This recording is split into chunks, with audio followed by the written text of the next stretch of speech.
সকালটা ছিল অনেকটা অন্য সকালগুলোর মতোই। আকাশটা পরিষ্কার, বাতাসে হালকা স্কুল বাসের হর্ন। রাজধানীর উত্তরা মাইলস্টোন স্কুলের বাচ্চারা তখন ক্লাসরুমে বই খাতার ভেতর ডুবে। কেউ হয়তো গণিতে মাথা ঘামাচ্ছিল, কেউ আঁকার খাতায় স্বপ্ন আঁকছিল।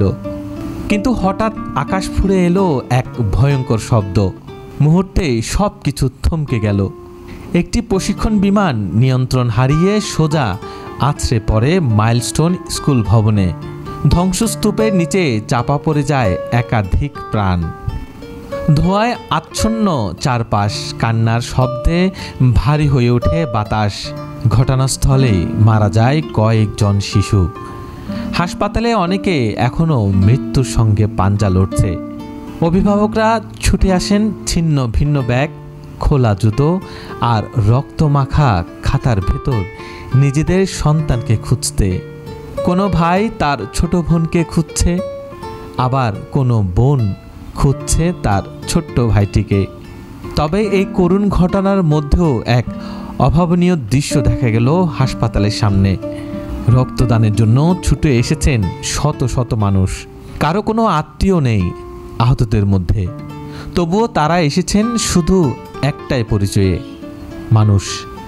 বিশ্ববিদ্যালয়ের শিক্ষার্থী, রিক্সা চালক, গার্মেন্টস কর্মী, এমনকি বৃদ্ধ এসেছেন রক্তদানের জন্য। একজন তরুণ বলেছিলেন, আমি ভাবতে পারছি না এই ছোট্ট ছোট্ট শিশুদের এমন মৃত্যু হতে পারে। রক্ত দিতে পারলে হয়তো কারো জীবনটা বাঁচবে। মানুষ যখন এক হয়ে দাঁড়ায় তখন তারা পাহাড়ও সরাতে পারে।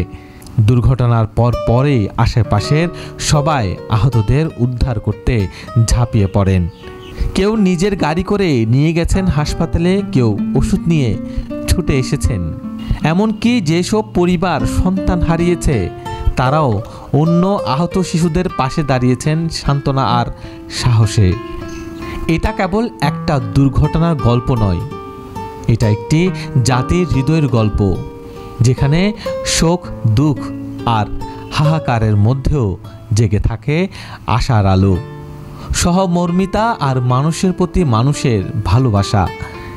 একজন মা যিনি তার সন্তানকে হারিয়েছেন চোখ মুছতে মুছতে বলছিলেন, আমার সন্তান তো আর ফিরে আসবে না, কিন্তু চাই না আর কোনো মার বুক খালি হোক।